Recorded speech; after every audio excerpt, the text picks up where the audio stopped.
말씀 보시겠습니다. 디모데후서 3장 1절부터 5절에 있는 말씀입니다. 신약 345페이지에 있는 디모데후서 3장 1절부터 5절을 교도하도록 하겠습니다. 1절 먼저 읽어드리죠. 너는 이것을 알라. 말세에 고통하는 때가 이르러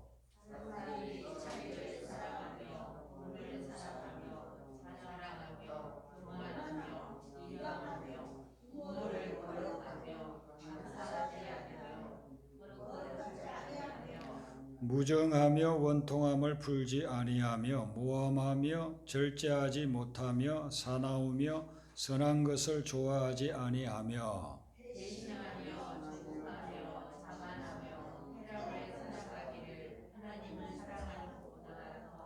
같이 읽습니다. 경건의 모양은 있으나 경건의 능력은 부인하니 이 같은 자들에게서 네가 돌아서라. 아멘. 1절 말씀에 보면 사도 바울이 너는 이것을 알라 그럽니다. 이것을 알아라. 이 말은 명심하라. 꼭 지켜라 하는 그런 근거의 말씀입니다. 무엇을 알아라는 것인가? 1절 이하에 나오는 말씀인데 이 말씀들이 모두 다 말세에 대해서 말씀을 하고 있습니다. 말세라고 하면은 세상 마지막을 이야기합니다. 종말이라고 그러죠. 종말, 말세, 세상 끝 이것을 이야기하는 것입니다. 예수님이 이 땅에서 복음을 전하실 때 그때에 예수님이 십자가 지실 날이 가까워올수록 말세에 대해서 말씀을 하셨어요.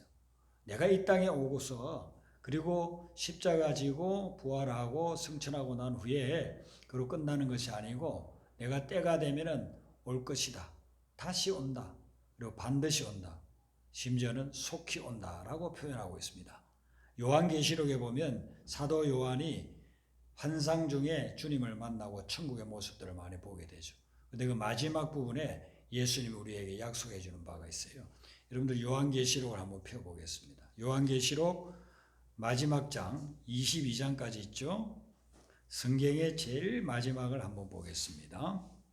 요한계시록 22장 20절 22장 20절을 같이 읽겠습니다. 시작.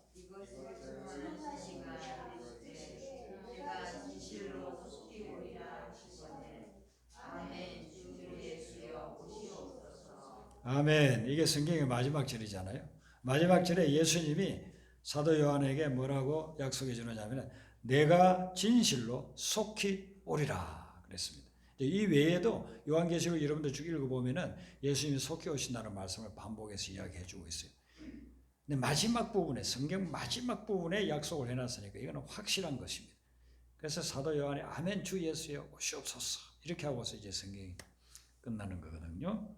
예수님이 다시 오시겠다는 것을 반복해서 말씀하시고 또 속히 오시겠다고 했습니다. 그랬으니까 예수님 당시에 예수님으로부터 직접 말씀을 들은 분들이나 또 이 성경이 기록된 것을 읽었던 초대교회 사람들은 예수님이 금방 오실 줄 알았어요. 뭐 몇 달 내로 적어도 몇 년 내로 오실 줄로 그렇게 알았습니다. 그래서 어떤 사람들은 요즘으로 치면 학교도 가지도 않고 직장생활 하지도 않고 예수님 오실 것만 기다리는 겁니다. 늘 예배만 드리면서 예수님 오실 것만 기다렸는데 예수님이 오지 않았어요. 자기들이 생각한 그런 시간 내에 예수님 오지 않았습니다. 그런데 이 기대가 그 초대교회 때만 끝난 것이 아니에요. 나중에 중세에도 근대에 와서도 계속해서 예수님이 언제 오실 거다 해가지고 몇 년, 몇 월, 며칠 내가 기도하는 중에 예수님 오시는 날짜를 알게 되었다 해서 그것을 시한부 종말론이랍니다. 시한부 종말, 시한을 정해놓고 몇 년, 몇 월, 며칠 날 예수님이 올 것이니까 심지어는 이런 장소에 오실 것이니까 이 장소로 다 모여라. 흰 옷을 입고서 모여라. 그런데 아무리 기다려도 예수님 오지 않아요. 그 안식교 같은 경우에 그런 예언을 여러 번 했어요. 1800 몇십 년 언제 올 거다 했는데 오지 않았어요. 또 그러니까 나중에 1900 몇십 년 언제 올 거다 또 오지 않았어요. 그래서 여러 번 실패하고 나니까 지금은 뭐 언제 오리라고 그렇게 이제 이야기도 하지 않는 그 안식교가 예수님 재림을 그렇게 날짜를 예언했던 대표적인 이단이라고 볼 수 있죠. 그리고 우리나라에서 최근에 비교적 일어났던 것은 다민성교회라고 1992년 전에 몇 년 동안 얼마나 많은 사람들이 이 잘못된 생각에 빠져가지고 예수님이 곧 오시고 우리는 휴거에서 올라갈 거다. 그래서 천국으로 다 올라갈 거다. 이렇게 예언을 하면서 피켓을 들고 1992년 10월 28일 예수님 휴거, 재림 이렇게 들고서 저 신도림역 거기에 특별히 환성 주차장이니까 거기에서 많은 사람들이 보는 데서 막 고함 지르고 내가 가지고서 막 이야기하고 그렇게 하지 않았습니까? 그게 벌써 30년이 지난 30년 올해가 되니까 30년이 되는데 30년 전에 그렇게 예수님 오신다고 했는데 지금 그 사람들 다 어디 갔는지 몰라요. 그래서 그때 다미성교회라는 걸 만들고 책을 만들어서 많이 팔아서 돈을 벌고 했던 이장님이라고 하는 사람은 나중에 구속이 됐습니다. 허위 사실을 유포해가지고 사람들을 갖다가 현혹시키겠다는 것 때문에 구속을 했고 나중에 형을 살고 나와가지고서는 이장님 씨가 자기가 잘못했다고 공개적으로 사과를 하기도 그렇게 했습니다.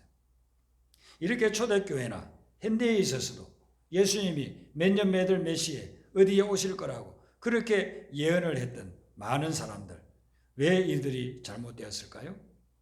그리고 예수님은 곧 오신다, 속히 오신다고 했는데 오시지 않는데 그것은 그럼 예수님이 거짓말한 것일까요?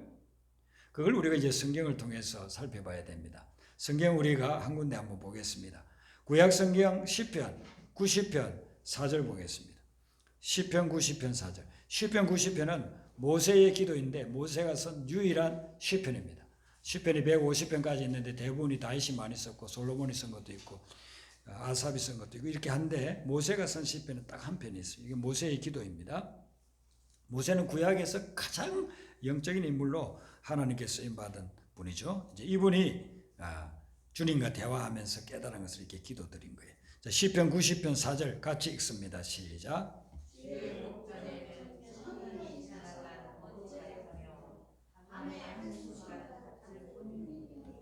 아멘. 주님 앞에서는 천년이 하루 같다. 어제 우리가 하루 살았잖아요. 그 하루같이 천년이 지나간다는 거예요. 밤의 한순간처럼 지나간다는 겁니다. 모세가 하나님을 만나고 시내산에서 주님과 대화하고 친구처럼 교제했던 분 아닙니까? 40일 금식 기도를 연이어서 2번이나 했던 분이고 창세기부터 신명기까지 5권의 책을 기록했던 분이고 대단한 영성의 인물 아닙니까? 오늘날 어느 누구도 모세하고 견줄 수 있겠습니까? 영적인 부분에서는 모세만큼 깊이 아는 분이 없을 것입니다. 그런데 그 모세가 이야기하기를 천년이 지나간 하루 같다 그랬습니다. 그러니까 하루가 천년 같고 천년이 하루 같다. 이 말씀이 나중에 베드로후서 3장 8절에 그대로 나와요. 베드로후서 3장 8절 제가 한번 읽어드리죠. 사랑하는 자들아 주께는 하루가 천년 같고 천년이 하루 같다는 이 한 가지를 잊지 말라라고 했습니다. 베드로는 예수님의 12제자 중에 수제자가 베드로, 야고보, 요한인데 그 중에서도 제자 중에 제자가 베드로 아닙니까? 근데 이 베드로가 이야기하기를 주께는 하루가 천년 같고 천년이 하루 같다는 것입니다. 많은 사람들이 이 구절들을 읽을 때 그전에는 이건 단순한 시적인 표현이라고 그렇게 했습니다. 천년이 하루 같고 하루가 천년처럼 그렇게 길게 여겨진다. 천년이 하루가 좀 짧게도 여겨진다. 이런 것들을 시적인 표현으로 생각을 했는데 20세기, 21세기의 과학자들이 우주를 탐구하면서 이게 시적인 표현이 아니라 이게 실제로 우주 속에서 일어나는 일이라고 그렇게 이야기를 합니다. 우주는 우리가 생각하는 지금 3차원 시간과 공간의 제한을 받고 있는 이런 3차원과는 아주 다른 어떤 과학자는 14차원까지가 우주에 있다고 그렇게 이야기합니다. 그러니까 여기에서 우리가 생각하는 어떤 끝이 있다는 그런 우주 개념은 우리가 잘못 알고 있다는 거예요. 우주는 우리가 생각하는 그런 끝이 없는 곳이 그리고 시간이 굴절되는 우리 머리로서 상상할 수 없는 것들을 지금 과학자들이 발견해가지고 이야기를 하고 있습니다. 그러니까 여기에서 하루가 저 우주 먼 곳에서는요 천년이 될 수도 있다는 것입니다. 실제로 지금 현재 시간과 공간의 한계 속에 살고 있는 우리가 이 우주를 연결해서 보면 우주 속에 그렇게 될 수 있다는 거죠. 빛이 1초에 가는 것 얼마나 빠른 속도로 가겠습니까? 달나라까지도 더 가잖아요. 그런데 이 빛이 1년 동안 가는 걸 광년이라고 하지 않습니까? 근데 우주는 몇억 광년의 빛이 가도 끝이 없는 곳이라는 거예요. 근데 끝을 우리가 규명할 수 없는 곳이 바로 우주라고 하는 거예요. 우주가 지금도 계속해서 팽창하고 있다. 수억 광년을 가도 1년이 아니고 수억 년이라고 하면 무한대잖아요. 근데 빛이 수억 년을 가도 끝이 없는 것, 그것이 우주라고 합니다. 그 우주에 하루가 다른 곳에서는, 아주 먼 곳에서는 그게 1000년으로 될 수도 있다는 거예요. 반대로 또 1000년이 하루가 될 수도 있는 그런 곳이 우주라고 하는 것입니다. 쉽게 여러분들이 이해를 하려면은, 제가 지금 이 펜을 지금 하나 들고 있는데 이 막대기가 이쪽 끝에서 이쪽 끝까지 한 1000km 된다고 한번 해봅시다. 가정을 1000km가 된다고 하면은, 제가 여기에서 1cm를 이렇게 움직이면, 여기서 1cm를 움직이면 끄트머리에는 수천 킬로가 움직일 수 있는 거예요. 여기서 1cm 제가 잠깐 움직이는데 이 막대기가 수천 킬로 되는 거리가 한다면, 거기서 1km는, 제가 여기서 1cm는 거기에서는 수천 킬로도 움직일 수가 있는 거예요. 그러니까 여기에서 하루가 지나는데 그 엄청나게 수억 학년 떨어진 곳에는 1000년이 지날 수가 있는 거예요. 더 쉬운 예를 든다면, 여러분들이 집에 가서 지구본을 딱 보고서 그것을 거기에서 1cm를 한번 재보세요. 그러면 실제로는요, 수백 킬로미터가 될 수도 있다는 것입니다. 그렇기 때문에 우리가 지금 여기에서 생각하고 있는 이런 하루가, 아침에 일어나서 해가 떠오르고 해가 지고 별빛이 빛나는 그런 밤이 될 때까지 하루가 우주 어느 공간에서는 1000년이 될 수도 있다 하는 것이죠. 그런데 이것은 그래도 물질 세계입니다. 성경이 다루는 것은 영적 세계를 다루는데, 영적 세계는 이 우주도 초월하는 겁니다. 그래서 영적 세계에서는 1000년 전으로도 갈 수 있고 즉각적으로 1000년 후로도 갈 수 있는 것입니다. 영적 세계가 묘사되어 있는 부분들이 성경에 이제 종종 나오고 있는데, 예수님이 부활하셨을 때의 모습을 한번 보면 돼요. 제자들은 예수님이 부활하셨지만은 아직도 로마 군사들이 자기들을 언제 잡으러 올지 모르니까 집에 숨어서 문 다 닫고 2중 3중으로 방어를 하고, 그리고서는 앉아서 하나님 앞에 예배드리고 기도하고, 혹시나 로마 병사들이 잡으러 올까봐 벌벌벌 떨면서 예배를 드리고 있었습니다. 문을 다 닫아놨어요. 출입문구도 닫고 닫고 창문도 닫고 다 닫아놨는데, 예수님이 갑자기, 부활하신 예수님이 앞에 딱 나타나서 가지고 가운데 나타나서 평안할지어다 이렇게 인사를 하신단 말이죠. 예수님이 그 말씀을 할 때 제자들 전부 다 놀랐어요. 왜냐하면 예수님은 돌아가셨고 뭐 부활하셨지만, 부활한 모습을 본 분들은 몇 분 있어서 믿지만, 그러지 못한 사람들은 예수님 죽은 걸로 끝난 걸로 생각하고 있었거든요. 그런데 예수님이 부활하신 몸은 그렇게 다 철통같이 방어해 놓은 그 집안에 그대로 벽을 뚫고 천정을 뚫고 바로 오셨다는 것입니다. 근데 그래서 무엇을 이야기하냐면, 영적 세계는 지금 시간과 공간의 한계에 있는 이런 것들을 다 초월한다는 것입니다. 그러므로 영적 세계에 머무르고 계시는 하나님께서는 우리가 여기에서 하루가 거기에는 1000년이 될 수 있고, 여기에서 1000년이 거기에서 하루가 될 수도 있다는 것입니다. 그러므로 예수님이 이 세상을 떠나고 승천하신 지 지금 2000년이 됐는데, 하나님 보시기에는 이틀 정도밖에 안 될 수도 있다 하는 것이죠. 그렇게 본다고 한다면은, 예수님이 내가 속기 오리라, 이렇게 내가 며칠 후에 오리라 했다고 한다면은 아직 멀었어요. 이제 이틀 지났어요. 만약에 일주일 만에 오리라 했다고 한다면 앞으로 5000년 더 남았어요. 예수님이 오늘 저녁 당장 오실 수도 있죠. 그래, 언제 오실지는 몰라요. 그래서 성경에 예수님 말씀이 내일에 내가 언제 올지에 대해서는 아예 신경 쓰지 말아라고 그랬어요. 성경 구절 우리가 한 구절만 더 찾아볼까요? 마태복음 24장 36절입니다. 마태복음 24장 36절. 여기는 마태복음 24장은 왜 중요하냐면은, 제자들이 궁금해서 예수님께 마지막 날에 대해서 물었어요. 그때 예수님이 다 이야기를 상세하게 해준 것이 이 마태복음 24장. 어떤 징조가 나타날 거고 너희들이 어떤 자세를 가져야 되느냐, 그렇게. 마태복음 24장 36절 같이 읽습니다. 시작.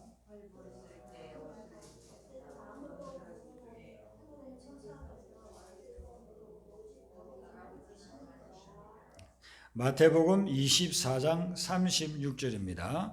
마태복음 24장 36절 같이 읽습니다.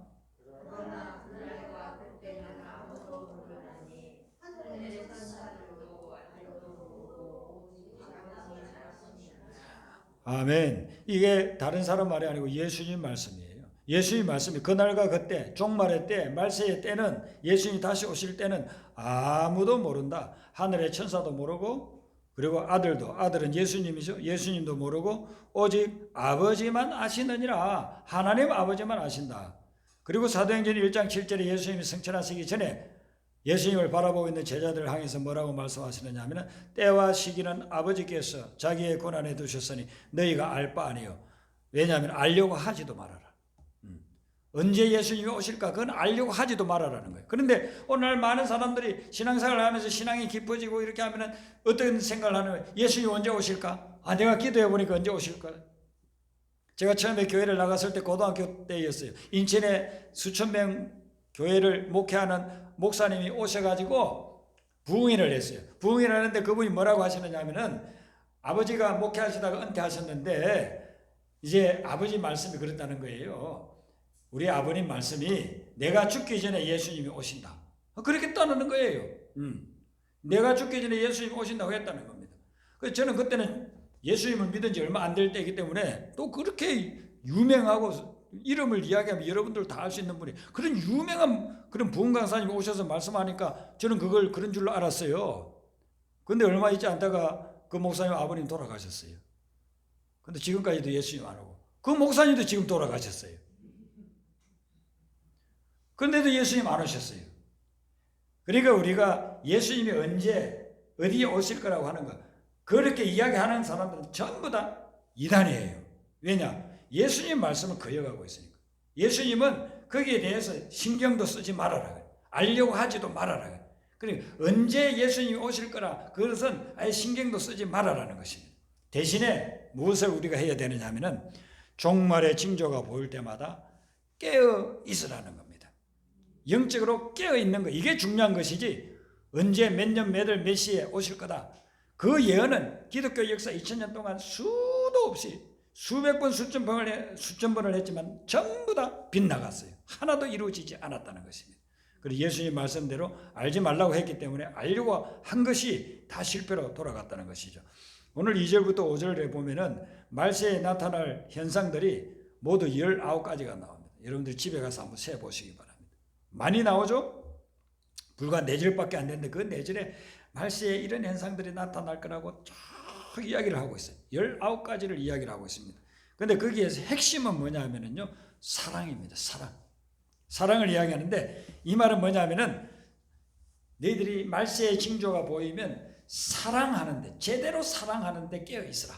네, 그것을 이야기를 하고 있는 거예요. 한번 짚어보겠습니다. 1절 상반절에 보면 자기를 사랑하며, 말세에 어떤 현상이 일어나냐면 사람들이 자기를 사랑한다는, 자기 사랑은 뭐냐면 이기주의를 이야기해요. 자기 유익만을 추구해요. 자기만 사랑하는 이기주의가 살면 같은 가족도 원수가 돼요. 가족에도 종말이 오는 것입니다. 남편이 자기만 위해서 살아, 아내가 자기만 위해서 살아, 가족을 돌보지 않아. 그러면은요, 그 가정에 종말이 오는 거예요. 이 무서운 말씀이에요. 어떻게 보면은 우리가 서로 사랑해야 되는데 사랑하지 않는, 오늘날 우리가 많이 보지 않습니까? 가정에서도 자기만을 위해 가지고 보험금 타려고 자기 여동생을 죽였다니까. 얼마 전에 보니까 자기 보험을 들어놓고 그 보험금 타려고 이렇게 여동생을 물에 빠져 죽였어. 차 속에서. 또 그 여동생 보니까 좀 몸이 불편한, 정신적으로 불편한 그런 자매더라고. 그러니까 자기만을 위하고 이렇게 하면은요, 이게 꼭 그게 지옥이 되는 거예요. 가정이 종말을 당하는 거예요. 그 다음에 보면은 돈을 사랑하면 해요. 돈을 물질 숭배하는 것입니다. 돈밖에 못, 돈을 벌기 위해서 수단 방법을 가리잖아요. 돈을 위해서 살고 돈 때문에 사람도 죽이고 그러는 거예요. 우크라이나 전쟁이 일어났을 때 우리가 그 보도된 것들 중에 하나가, 여러분들은 들었는지 모르겠습니다만 저는 그 유심히 보고 인터넷에서 그 스크랩하고 그랬어요. 우크라이나에서 거기 이제 공격을 해 들어가는데 러시아가 그 좌표를 잘 몰라요. 그리고 구글에서 그 지도 같은 걸 다 삭제해 버리기 때문에 제대로 이제 공격에 들어가는 루트들을 잘 모르고 하는데, 우크라이나 내에 스파이들을 포섭을 하는데 돈 얼마 주고 포섭하느냐면 2만 원, 3만 원 가지고 포섭을 해요. 그래서 스마트폰으로 그 사람이 살고 있는 지역에 어디에 뭐 군사기지가 있다, 어디에 큰 공장이 있다, 어디에 아파트가 있다, 이걸 좌표를 찍어가지고 스마트폰으로 보내면 뭐 0. 몇 초 만에 가는 거 아닙니까? 그걸 받고 그 대가로 2만 원 내지 3만 원 송금해주고, 그리고서는 러시아는 거기에다가 좌표대로 미사일을 포탄을 막 쏟아붓는 것입니다. 그래서 수많은 건물들이 파괴되고 사람들이 죽어가지 않습니까? 처음에는 그걸 몰랐는데 나중에 그걸 알고 이제 정보부에서, 우크라이나 정보부에서 그걸 찾아내가지고 그런 애들 포섭하는 걸 사진을 찍었어요. 예, TV에 나오는 걸 우리가 보지 않았습니까? 돈 2, 3만 원 때문에 수많은 사람들이 죽었어요. 세상에 어떻게 그럴 수 있습니까? 2, 3만 원 용돈 2, 3만 원 그거 때문에 벌겠다고 수많은 사람들이 죽게끔 미사일 쏘게끔 폭탄 터뜨려드리게끔 그런 정보를 제공하고 있다는 거예요. 지금 오늘날 이 세계가 이렇게 돌아가고 있다는 거예요. 우리나라가 그전에는 마약의 청정국이라고 했어요. 근데 지금은 마약 우리가 알게 모르게 엄청나게 퍼져 있습니다. 다 돈 때문에 이런 일들이 일어나지 않습니까? 그런 3절에 보면 선행을 싫어한다. 그래. 선한 것을 좋아하지 아니한다 그랬습니다. 악한 것을 좋아한다는 것입니다. 남이 잘 되는 것을 봐주지를 못하는 것입니다. 그리고 4절에 보면 쾌락을 사랑하기를 하나님 사랑하는 것보다 더한다 그랬어요. 쾌락을 사랑하는 쾌락주의, 쾌락이 우상이 되어져 있는 것입니다. 그 결과는 종말이 온다라고서 하는 것이죠. 이걸 대표적으로 4가지만 봤습니다만 나머지는 고린도전서 13장 4절부터 7절에 사랑에 대해서 나오잖아요. 사랑은 오래 참고 사랑은 온유하고 시기하지 아니하고 쭉 나오지 않습니까? 그 내용이 복합적으로 오늘 이 본문 말씀하고 다 연결되어 있는 겁니다. 2절부터 5절의 말씀이 말하는 것은 뭐냐면요, 사랑이 잘못되면 종말이 온다 하는 그런 메시지인 것입니다. 우리가 잘못된 사랑, 그릇된 사랑을 하면 종말이 온다는 것을 이야기한다는 것이죠. 잘못된 사랑 때문에 가정이 파괴되고 도덕적으로 타락하게 되면은 그러면은 종말이 오게 된다는 것이죠. 역사적으로 보면은 동성애가 창궐했을 때마다 하나님이 심판했던 것을 볼 수가 있습니다. 구약 성경에 창세기 19장에 보면은 소돔과 고모라 사건이 나오지 않습니까? 그 소돔과 고모라는 동성애 때문에 하나님께서 하늘에서 불과 유황을 내렸어요. 유황불을 내린 것입니다. 그렇게 해서 그게 완전히 불이 타서 없어졌습니다.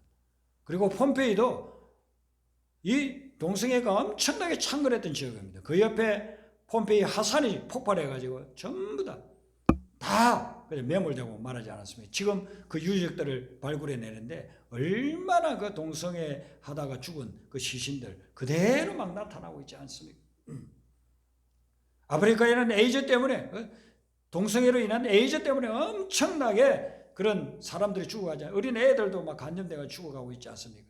오바마가 정치를 잘한 그런 대통령으로 평가를 받고 있지만 아주 결정적으로 잘못한 거 하나는 그 동성애를 각 주에 다 인정하게끔 그렇게 만들고 심지어는 다른 나라에까지 압력을 넣어가지고 동성애를 합법화시키라고 그렇게 했습니다. 아프리카에 그 못 사는 나라들 미국에서 도와주면 얼마나 잘 살 수 있습니까? 근데 오바마가 너희들 동성애를 합법화하면 지원해 주겠지만은 동성애 합법화하지 않으면 지원해 주지 않는다고 했는데 아프리카에 그 못 사는 나라들이 다 합법화시켜서 자기들 경제적인 지원을 받으면 되지 않겠습니까? 그런데 아프리카의 여러 나라들이 노 땡큐.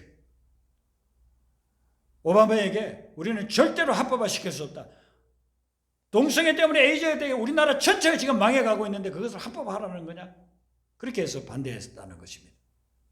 오히려 잘 사는 나라에서는 지금 유럽이나 이런 데서는 다 합법화하고 있지 않습니까? 우리나라도 지금 차별금지법 하는데 여러분 이 차별금지법 통과시키면 이 나라 망하는 거예요.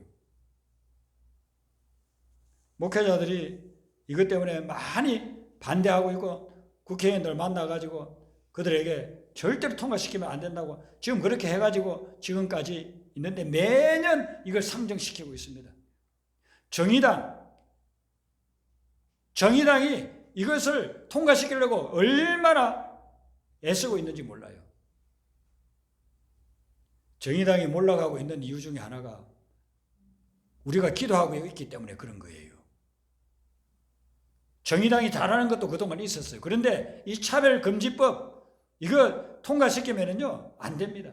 그래서 우리 믿는 사람들은 이를 위해서 기도해야 되고 절대로 이 나라에는 동성애가 합법화되지 않도록 여러분들이 계속해서 기도해 주시고 또한 운동해 주시기를 바랍니다. 우리가 동성애 안 하는 거는 그건 당연하지만 동성애를 만약에 허락하면은요 지금 유럽처럼 되는 거예요. 유럽에는요 그 성소수자를 갖다 대한다고 해가지고 법을 그렇게 만들어 놓고서는 나중에 중학교, 고등학교 가면은요, 애들이 한 50% 이상이 그냥 성소수자가 돼버린다는 것입니다. 여러분, 이것은 뭐 소수자들을 차별하는 게 아니에요. 만약에 동성애만 딱 빼고 다른 거 차별법을 폐지하자 하면은, 그러면은 그건 통과해도 돼요. 근데 그렇게 하면은 통과가 안 될 것 같으니까, 이게 동성애는 절대로 통과가 안 될 것 같으니까 그걸 갖다 집어넣어 가지고 여러 가지를 합쳐 가지고 차별을 받으면 안 된다. 끝으로 듣기에는 얼마나 좋아요. 차별을 안 한다고 하니까. 그렇게 해서 지금 통과시키려고 하고 있는 거잖아요. 잘못된 사랑은 그거는 종말을 가져온다는 거예요. 그들뿐만 아니고 사회 전체에, 민족 전체에 종말을 가져오기 때문에 그것을 우리가 배격해야 된다 하는 것이죠. 하나님을 향해서도 마찬가지입니다. 하나님을 사랑해야 되는데 하나님이 아닌 다른 우상을 사랑하게 되면은, 그것을 경배하게 되면은, 그러면은 종말이 온다는 거예요. 구약 성경을 보면은 여러분들이 사무엘서부터 쭉 한번 읽어보세요. 사무엘상하, 역대상하 이렇게 쭉 한번 열왕기상하를 읽어보면은 거기에서 계속해서 증거해주는, 역사가 증거해주는 것은 뭐냐면, 그들이 하나님을 섬길 때는 하나님이 그 나라를 부강하게 만들어주지만 하나님을 섬기지 않고 우상을 섬기고 아세라를 섬기고 바알을 섬기고 그렇게 할 때는 하나님께서 그 나라를 위기로 몰아넣는다는, 심판한다는 것입니다. 다윗이 하나님 앞에서 그렇게 정치를 하고 또 솔로몬까지 이렇게 하고 난 후에 그들이 하나님을 제대로 섬기지 않으니까 북왕국과 남왕국으로 갈라지잖아요. 근데 북왕국 이스라엘은 처음 시작부터 하나님을 믿지를 않아요. 우상을 갖다 놓고 금송아지 신을 만들어 놓고 그걸 갖다 섬기는 겁니다. 제사장도 하나님이 세우라고 하는 레위지파가 아니고 아무나 돈만 주면 제사장으로 세워가지고, 그리고서는 그 제사장들이 재물들을 가져가게끔 그렇게 만들어 놓은 그런 구조 속에 있으니까 150년 동안 진행되면서 그냥 수시로 쿠데타가 일어나는 겁니다. 왕을 죽이고 또 반란하고 신하가 또 반란해가지고 또 죽이고, 그렇게 하다가 나중에는 아스리아한테 완전히 패망하고 말지 않습니까? 남왕국은 그나마 하나님을 믿는 그런 나라로서 출발을 합니다. 그런데 신앙생활을 잘 하다가 주님을 잘 믿다가도 그들이 중간에 왕이 우상을 섬기기를 시작합니다. 그러면 그 나라가 또 망하는 거예요. 살해당하고 왕은. 그 역사가 무엇을 보여주느냐 하면은, 하나님을 제대로 사랑하지 않고 하나님을 믿지 않고 우상을 섬기는 자는 자기뿐만 아니라 민족이 망한다 하는 것을 보여주고 있는 것입니다. 방글라데시를 보니까 어제 제가 보면서 참 너무 마음에 안 됐더라고요. 지금 전쟁이 일어나가지고 기름값이 오르고 이렇게 하니까 방글라데시 얼마나 가난한 나라입니까? 그러니까 가난한 나라가 제일 큰 타격을 입는 거예요. 그 중에서도 또 가난한 사람들은 정말 먹을 게 없어가지고 죽어가는 겁니다. 기름을 사려고요 1kg를 차가 대기하고 있는 그런 걸 뉴스에서 보여주고 있지 않습니까? 근데 왜 그럴까? 왜 방글라데시라는 나라가 저렇게 못 살까? 원인이 딱 그거예요. 두 가지. 종교가 잘못되어 있고 정치를 잘못하기 때문에 그런 것입니다. 아르헨티나가 얼마나 잘 살았습니까? 100년 전에 세계 5대 강국이었다고요. 그 자원들이 얼마나 풍부합니까? 소떼, 양떼도 엄청나게 키울 수 있는 그런 자원들 아닙니까? 그런데 왜 그랬습니까? 그 나라가 역시 종교가 잘못되고 정치를 잘못해서 그래요. 두 가지 때문에 다 저렇게 되는 거예요. 그러니까 우리가 하나님을 제대로 잘 믿는다는 게 얼마나 중요한지 몰라요. 우리나라 무슨 다른 나라하고 비교하고 내놓을 게 무엇이 있겠습니까? 그런데 이 나라에는 하나님을 제대로 믿기 위해서 목숨 바치는 분들이 있다는 것입니다. 정말 지금도 곳곳에서 주님만을 사랑하고 주님과 나 사이에 아무것도 두지 않고 우상을 철저히 배격하고 하나님만을 믿고 하나님만을 사랑하면서 사는 그런 믿음의 사람들이 곳곳에 있기 때문에 이 나라를 하나님이 축복해 주고 계신 거예요. 말세의 징조를 우리는 잘 파악해야 됩니다. 그래서 사도 바울이 너는 이것을 알라라고 했어요. 사도 바울이 서신을 13편이나 쓰지 않았습니까? 거기에 너는 이것을 알라고 하는 것이 한 서너 군데밖에 안 나와요. 다 중요하지만 이건 너무나도 중요하기 때문에 너는 이것을 알라, 이걸 꼭 명심해라, 절대로 잊어버리면 안 된다. 이걸 잊어버리고 잘못하면 너희들 종말이 온다. 그러기 때문에 말세에 고통하는 때가 이를 거니까 이걸 꼭 기억하고 이런 것들을 너희들이 행하지 않도록 하라. 그래야만 말세에 살아날 길이 있다라고서 이야기를 해주고 있는 것이죠. 여러분, 이 말세의 정성 19가지 중에 핵심은 뭐냐면 자기 사랑이에요. 자기 사랑. 자기밖에 모르면 다 멸망한다는 겁니다. 자기밖에 모르고 하나님도 사랑하지 않고 자기밖에 모르고 이웃을 사랑하지 않고 그렇게 하면은 결국 이런 종말이 오게 된다 하는 것을 이야기하고 있죠. 3절에 보면 원통함을 풀지 않는 것이라는 게 나와요. 3절 우리가 한 번 더 읽어볼까요? 디모데후서 3장 3절 같이 읽습니다. 무정하며 원통함을 풀지 아니하며 모함하며 절제하지 못하며 사나우며 선한 것을 좋아하지 아니하며. 아멘. 여기 원통함을 풀지 않는다는 것은 뭡니까? 내가 억울한 일을 당했어요. 그래서 그 사람에게 원한을 내가 가지고 있다. 풀지 않는다. 여러분도 지금까지 살아오면서 원한 맺힌 일들이 있죠. 네. 나한테 엄청난 피해를 주고 나를 괴롭히고 고통을 준 사람, 그 사람에게 가지고 있는 게 원통함이잖아요. 그 원통함을 풀지 않는다.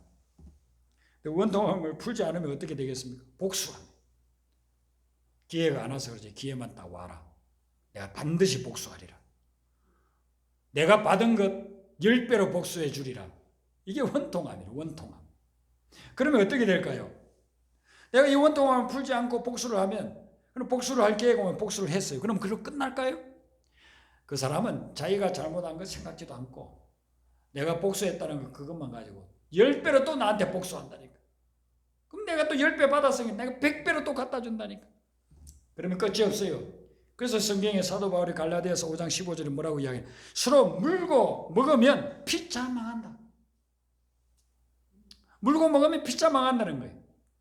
삶을 살아가면서 원통함을 우리가 안 받고 살아갈 수 있는 경우는 거의 없잖아요. 네. 원통함이 없어요. 지금까지 살아온 삶을 뒤돌아보면 진짜 원통함이 있어요. 몇 가지씩 있을 겁니다. 그런데 그 원통함을 풀고 싶지만 만약에 풀기 시작한다고 하면 그러면 복수는 복수를 낳고 복수는 결국 죽음과 멸망을 가져온다는 것입니다. 그래서 우리 주님이 뭐라고 이야기합니까? 원수를 사랑하라. 너에게 원통함을 준 사람을 위해서 기도해 주라. 그리고 용서해 주라 라고 하지 않습니까? 용서라는 것은 그 잘못한 악인이 잘 되라고 그러는 게 아니고 나를 위해서 그런 거예요. 나를 위해서. 그리고 내가 속해 있는 공동체를 위해서, 가정을 위해서, 교회를 위해서, 이 나라와 민족을 위해서.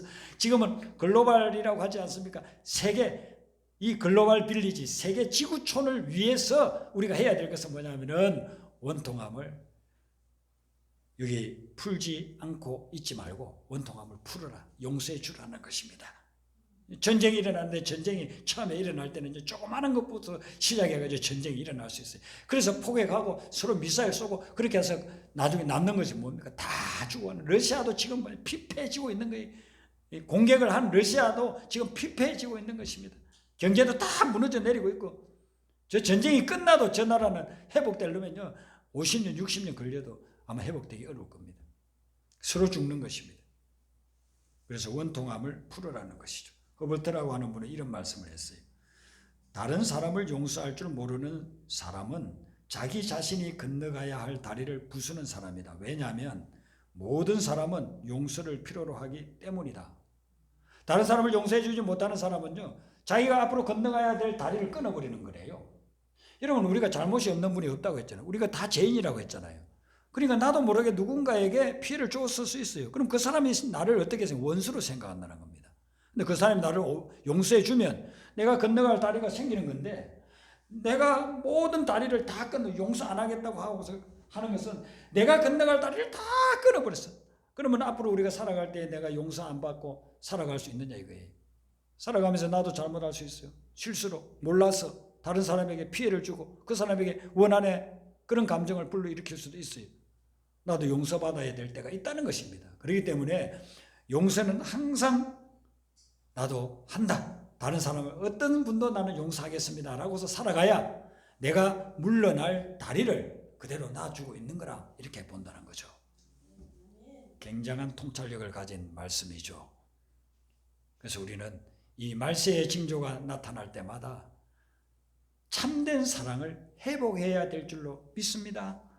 참된 사랑을 회복하죠. 진실된 사랑을 회복하게 되면 그러면 어떤 말세의 상황도 우리는 극복해 나갈 수가 있다는 것이죠. 그리고 지금 종말이 온다 해도 우리 염려할 필요가 없어요.